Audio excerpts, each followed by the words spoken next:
Hopefully this isn't too quiet. I'll try turning up the audio, but if it is quiet again, I apologize. I'm still figuring out how to change stuff like that. I figure I'm overdue for one of these question answering videos, considering I did the last one a week ago. So I only got a couple this week, so it should be a quick one because I have to go eat my meal 5 and 6 still. So hopefully we keep it a little short.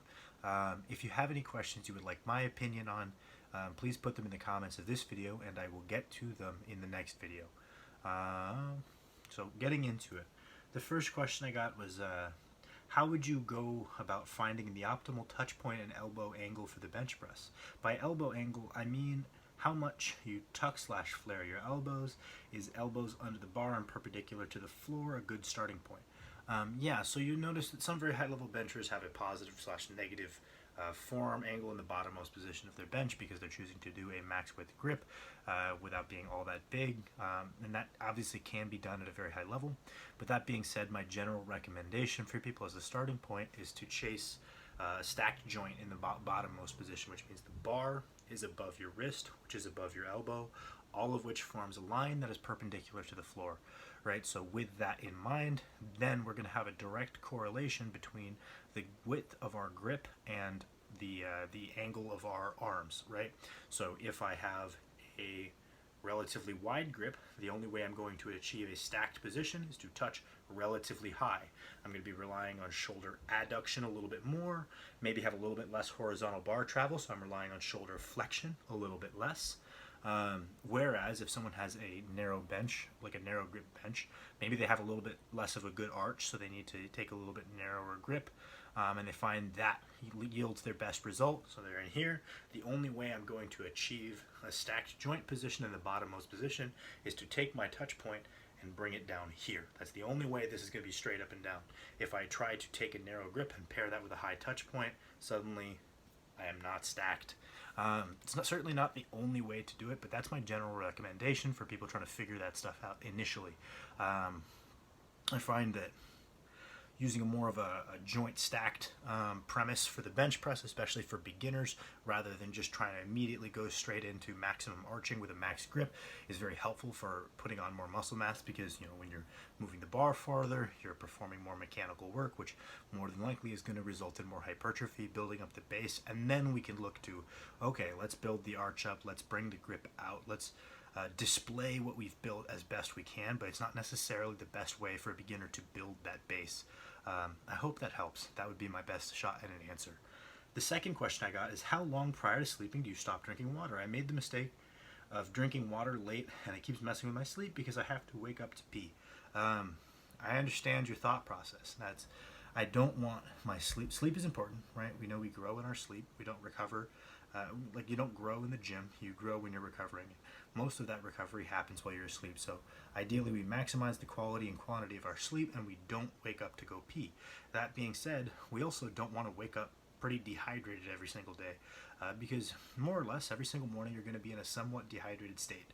The amount is going to vary from person to person, how much you sweated overnight, whether you drank water overnight, but we're going to wake up in a semi-dehydrated state, and we want to minimize the degree to which that's true. So I'm going to pose to you an alternate solution, which is to the water you're drinking overnight, you're going to either add salt to it, you're going to have salt tablets that you have before bed, it's like a salt pill. You're going to add like Noon tablets, tri-oral salt, or those liquid IV powder that they sell at Costco. Any of these things you can add to the water, right? So the idea is that we're intaking a proportional amount of electrolytes with the water, so we're going to retain that water and not immediately excrete it like you often would if you drink water without carbohydrates and without electrolytes. That water is going to go straight through you. It's not going to improve your hydration status. If anything, it's hurting your hydration status because you're diluting the limited quantity of electrolytes you have in your body. So what we're going to do is we're going to pair our water intake overnight with some electrolytes, retain that water, and hopefully we don't have to get up to pee. This is what I do myself. I just get those liquid IV things from Costco now. I used to have a salt pill before bed, but I like these things, so that's what I do now. And I drink a certain amount of water overnight, every single night, and I find I wake up feeling a lot better. So I hope that helps. That would be my alternate solution. The next question was, I know you keep your knee up. Not sure if you mentioned this already. I haven't watched the questions video. But I don't remember. Do you get 10,000 steps minimum every day? How long have you been doing that? If so, does Max also focus on keeping his knee up? Also, how do you personally spread those steps out? Do you go on multiple walks through the day? Are they at specific times of the day? Like such as before or after meals or training? Yeah, so that's a good question. I aim for 10,000. There are periods in time where my back will be flared up, and I'll probably come short for about a month until that goes away. But I've been getting probably at least 7,000 steps a day for probably, I don't know, probably about 2 years, ever since I was first introduced to this concept of maintaining a base level of NEAT to help with your recovery as well as your overall health. I've been trying to do it. Times when school was in person and I was walking between classes, that was super easy and I didn't have to schedule it. And then with classes online, or now me being self-employed, I have to schedule a little bit more. So I kind of have several places I'll put a walk. I'll have a walk after my first meal, just to make me hungry again for the second one a little bit quicker. I'll go for a walk before I train, just as part of my warm-up. If I'm training at home, I'll go for a walk, or if I'm training at the gym, I'll hop on the treadmill for about 15 minutes, break a light sweat walking on a high incline.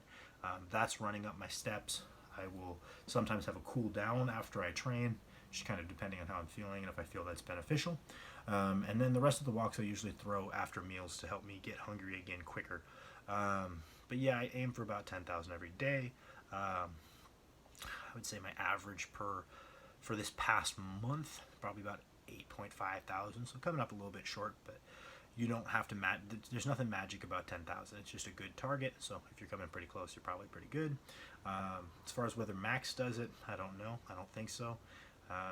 He's on his feet plenty for his job, so I know that his NEAT is pretty consistent and good, so I don't really worry about it. I haven't gotten on him about it because he does move around for work a reasonable amount. And then also, he's going to take up throwing on his rest days. Shot put, for those who don't know, Max did that in high school. He's pretty good at it. And it's just a good way to keep him moving on his off days, moving through different patterns that he wouldn't normally do in powerlifting. Generally kind of help with his recovery. Kind of falls into that same category, although it's not NEAT because it's definitely exercise. I think that was all of the questions. And then the final question is, hey Sam, I noticed that elite super heavyweights often can do pull-ups even at 300 plus pounds body weight, such as Milanichev, Ray Williams, Brian Shaw. I am currently sitting at about 265 pounds and can barely do a pull-up. Should I dedicate a day of my training week to build up my upper back until I am able to do multiple reps and sets of pull-ups? I'll also be in an off-season for the next year if that information is relevant. Thanks. Okay, so there's a reason they're elite and you're not, right? They're stronger than you, so it's normal that they would be proportionately stronger than you are, even if they're a little heavier, right? So you could take me. I weigh like 260 pounds right now. I can do more pull-ups than a bad 180-pound lifter, right? It's just because I'm more advanced. So I wouldn't really stress about that. They can also deadlift 900 pounds, right? So it's like, okay, well, yeah, they're stronger on our vertical pulling and they're stronger on our deadlifts. They're stronger on everything, right? So the fact that you're not able to do that, I would say that a pull-ups at 300 plus pound body weight is a pretty advanced level of strength, especially for those guys who are pushing up towards 400. Max is 300 pounds. He could do a couple pull-ups, and I wouldn't call Max elite. But, the 400-pound guys, pull-ups is a very elite display of vertical pulling power.